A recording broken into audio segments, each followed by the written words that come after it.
জাহান্নামে কেন অনেক নারী থাকবে জানেন? কারণ তারা শুধু নিজেরা অপরাধ করে না, যার মুমিন মানুষের নূর তারা কেড়ে নেয়। দ্যাট ইজ ওয়াই তারা জাহান্নামে বেশি থাকে। মেয়েদেরকে বলছি স্পেশালি, হয়তো এই কথাগুলো মেয়েদের কাছেও যাবে, তাদের এই উদ্ধত মাথাটা আল্লাহর বিধানের সামনে আত্মসমর্পণ করতে চায় না, এই কারণে তারা জাহান্নামে বেশি থাকবে।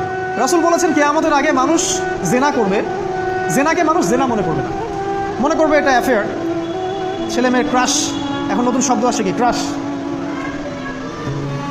চোখে চোখে কন্ট্যাক্ট হবে, কো এডুকেশনের মাধ্যমে মোবাইল নাম্বার এক্সচেঞ্জ হবে, রাতের বেলা কথা হবে, ফোন হবে, তারপর চা খাবে, কফি খাবে, ঘুরবে, আস্তে আস্তে বেড়ে যাবে, তারপরে ব্রেকআপ হয়ে যাবে। তাদের কাছে সিম্পল, এটা খুব সিম্পল, সিলি ব্যাপার। আর কোরআনের কাছে এটা কি? জিনা। এক কথায় কি? জিনা।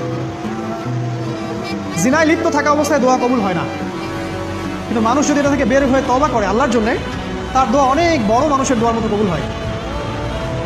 ওই তিন বন্ধুর একটা হাদিস আছে না, গুহার মধ্যে চাচাতো বোনকে একা পেয়েও সে ফিরে আসছিল আল্লাহর ভয়ে, আল্লাহ পাক তাকে গুহা থেকে বাঁচায় দিচ্ছেন না? হাদিসটা পড়ে দেখবেন, অনেক বড় হাদিস। জিনা থেকে দূরে থাকলে হৃদয়ে নূর আসবে। আপনি আমি যদি আমাদের চোখকে এই পর্যায়ে নিয়ে যেতে পারি যে কোনো গায়রে মাহরামের দিকে চোখ পড়লে আমরা নামিয়ে নিচ্ছি, তখন আপনি ফিল করবেন আপনার মনের মধ্যে নূর আসছে। এই যে আমি এখন একটা লেকচার দিচ্ছি, আমার খুব ভালো লাগছে। ঠিক রাস্তায় যেতে যেতে যদি আমি 8-10টা